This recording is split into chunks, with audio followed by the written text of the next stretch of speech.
Jésus dit « Venez à moi ». Cette phrase semble simple, presque douce, mais elle contient une profondeur que peu de mots humains peuvent porter. Elle n'est pas une simple invitation lancée dans le vide, elle est une parole vivante, adressée à des cœurs réels, à des vies concrètes, à des êtres humains fatigués par le poids de l'existence. Quand Jésus prononce ces mots, il ne parle pas depuis une distance froide ou théorique, il parle depuis une connaissance intime de la condition humaine. Il sait ce que signifie être là. Il sait ce que signifie porter un fardeau. Il sait ce que signifie avancer quand les forces intérieures diminuent. Dans ce monde moderne, beaucoup sont fatigués, sans même savoir pourquoi. Le corps continue de bouger, les journées s'enchaînent, les obligations ne s'arrêtent jamais, mais à l'intérieur, quelque chose s'épuise lentement. La fatigue dont parle Jésus n'est pas seulement physique, c'est une fatigue plus profonde, plus silencieuse, celle de l'âme.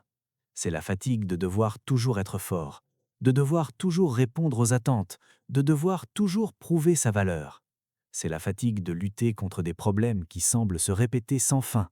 C'est la fatigue de porter des blessures qui ne guérissent pas facilement. Jésus voit cette fatigue. Il ne la minimise pas. Il ne dit pas que ce n'est rien. Il ne dit pas que tu exagères. Au contraire, il la reconnaît. Et c'est précisément pour cela qu'il appelle.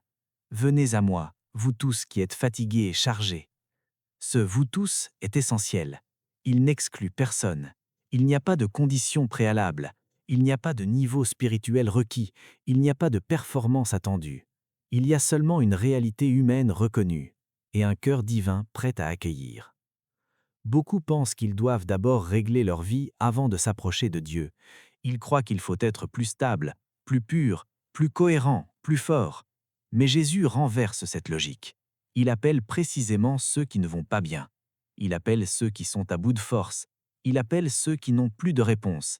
Il appelle ceux qui ont essayé par eux-mêmes et qui ont découvert leurs limites. Venir à Jésus n'est pas un acte de faiblesse, c'est un acte de vérité. C'est reconnaître que l'on ne peut pas tout porter seul. Dans le silence de ton cœur, peut-être que tu te reconnais dans cet appel. Peut-être que tu avances depuis longtemps avec un poids invisible. Les autres ne le voient pas, mais toi tu le ressens chaque jour. Ce poids peut prendre plusieurs formes.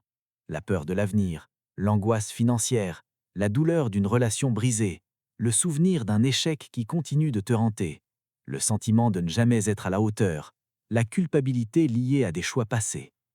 Jésus connaît chacun de ces fardeaux, et il ne te demande pas de les cacher. Il te demande de venir avec eux. Venir à Jésus, ce n'est pas d'abord comprendre, c'est se présenter. Ce n'est pas résoudre, c'est déposer. Ce n'est pas expliquer parfaitement, c'est se confier. Il y a des moments dans la vie où les mots manquent, où les prières deviennent confuses, où même le silence semble plus honnête que les discours. Jésus comprend cela.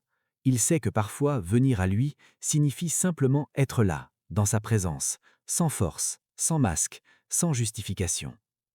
Quand Jésus promet le repos, il ne promet pas une évasion, il promet une transformation intérieure. Le repos dont il parle n'est pas l'arrêt des difficultés, mais la fin de l'écrasement intérieur. C'est la paix qui s'installe même quand les problèmes ne disparaissent pas immédiatement. C'est une sécurité intérieure qui ne dépend pas des circonstances extérieures.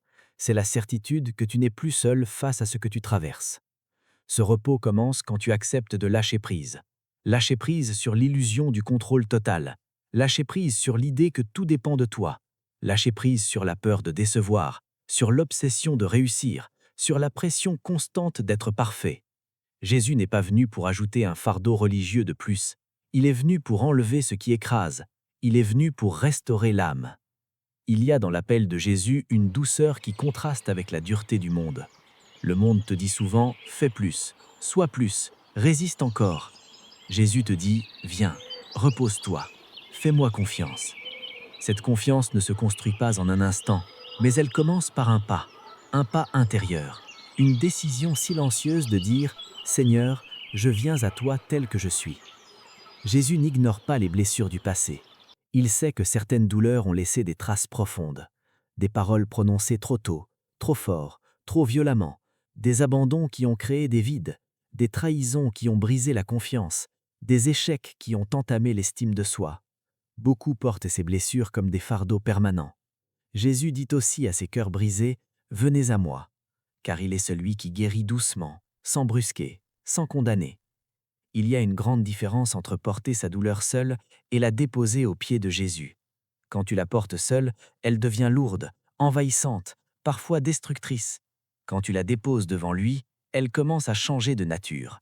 Elle n'est plus un poids qui t'écrase, elle devient une histoire que Dieu peut transformer. Jésus ne nie pas la souffrance, mais il lui donne un sens nouveau. Venir à Jésus, c'est aussi accepter d'être vulnérable. C'est reconnaître que l'on n'a pas toutes les réponses. C'est accepter que certaines choses nous dépassent. Dans une société qui valorise la force apparente, la vulnérabilité est souvent perçue comme une faiblesse. Mais devant Dieu, elle devient un lieu de rencontre.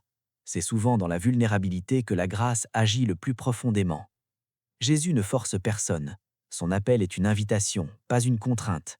Il respecte ta liberté. Mais son invitation est persistante, fidèle, patiente. Même si tu l'as ignoré hier, même si tu l'as rejeté autrefois, même si tu t'es éloigné, son appel reste ouvert. Venez à moi. Il n'y a pas de date d'expiration à la grâce. Il n'y a pas de délai trop tardif pour revenir. Peut-être que tu as déjà essayé de venir à Jésus dans le passé et que tu as été déçu ou que tu as eu l'impression que rien n'a changé. Il est important de comprendre que le chemin avec Dieu n'est pas toujours immédiat ni spectaculaire. Souvent, il agit en profondeur, lentement, patiemment, comme une source qui nettoie de l'intérieur. Le repos qu'il donne se construit parfois jour après jour, dans la fidélité plus que dans l'émotion. Jésus ne promet jamais une vie sans combat, mais il promet sa présence constante. Et sa présence change tout. Elle ne supprime pas toujours la tempête, mais elle empêche la tempête de te détruire. Elle te donne une ancre, elle te donne une espérance. Elle te rappelle que ta valeur ne dépend pas de ce que tu fais, mais de ce que tu es à ses yeux.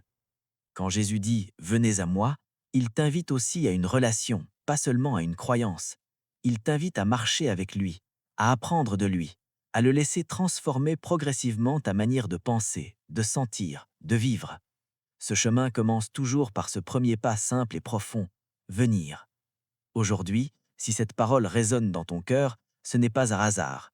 Dieu parle souvent dans le moment où on est le plus fatigué, parce que c'est là que l'on est le plus disposé à écouter. Ne repousse pas cet appel. Ne te dis pas que ce n'est pas pour toi. Ne te dis pas que tu verras plus tard. Le repos commence quand tu réponds. Et peut-être que pour l'instant, répondre signifie simplement rester là, écouter, laisser ces mots descendre doucement dans ton cœur. Venez à moi. Ce n'est pas une exigence, c'est une promesse en devenir. Une porte ouverte, un chemin qui commence.